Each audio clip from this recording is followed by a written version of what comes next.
আমাদের মাঝে আজকে আমাদের মাঝে উপস্থিত আছেন আমাদের নেতা বাংলাদেশ জাতীয়তাবাদী দলের সাবেক সভাপতি শ্রীপুর উপজেলা এবং সাবেক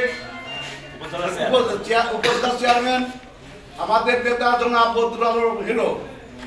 আমাদের মাঝে আরো উপস্থিত আছেন আমাদের এই ইউনিয়নের সার্চ কমিটি, যারা এই নির্বাচন এই কমিটির নামগুলো পরিবর্তন করবেন।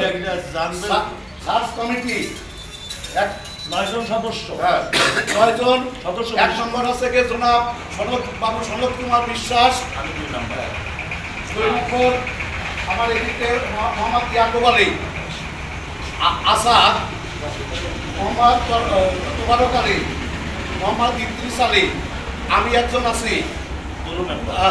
আছে আমাদের বড় ভাই বদিয়ার রহমান, আমার ভাই নওয়াবুল ইসলাম আছেন দলু, আমাদের ছেলের এবং এর মাঝে আরো উপস্থিত আছেন আমার বলা চলে গ্রাম্য ভাষায় বলা চলে হলুদ মুহূর্তের সাথী, সেটা আমাদের পার্শ্ববর্তী জেলা ঝিনাইদহ জেলা শৈলকুপা উপজেলা আমাদের নেতা বিএনপির নেতা মোহাম্মদ নাইব আলী মন্ডল। আরো উপস্থিত আছেন আসলাম, আমাদের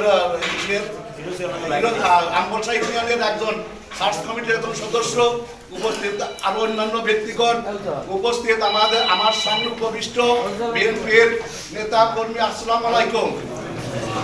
আমাদের আজকের ভালো লাগতেছে, কালকে একটা মিটিং ছিল, আমাদের নেতা উপস্থিত ছিলেন এবং আজকেও উপস্থিত আছেন। তাছাড়া আমাদের এবং আপনাদের সবাই সৌভাগ্য। আমি বেশি কথা বলবো না, আজকে আমরা একত্রিত হয়েছি, আপনারা জানেন, সবাই জানেন যে কি উপলক্ষ। আমি কথা বলবো, আজকে যারা আমরা উপস্থিত হয়েছি, আপনারা কি সবাই বিএনপি করেন না আওয়ামী লীগ করেন?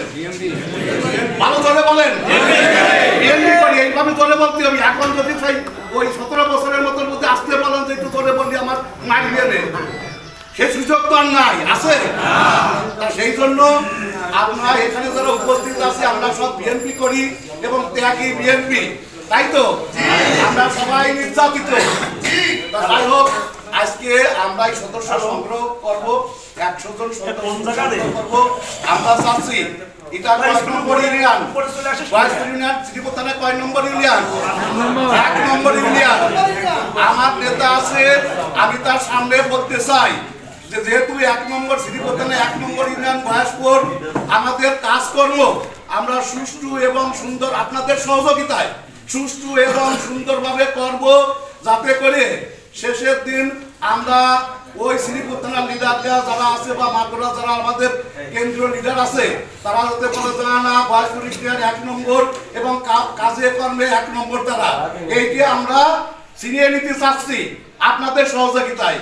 সেই জন্য আপনাদের কাছে অনুরোধ, কেউ কোনো কথা বলবেন না। এখানে আমরা যারা আছি আমরা এখানে চাচ্ছি যে আমরা মিলিতভাবে একটা ওই নবায়নটা 100 জন আমরা সঠিকভাবে নাম দেব। এই আশাবাদ ব্যক্ত করে সবাইকে আমার আন্তরিক সালাম জানিয়ে আমি আপাতত আমার বক্তব্য শেষ করছি। আল্লাহ হাফেজ।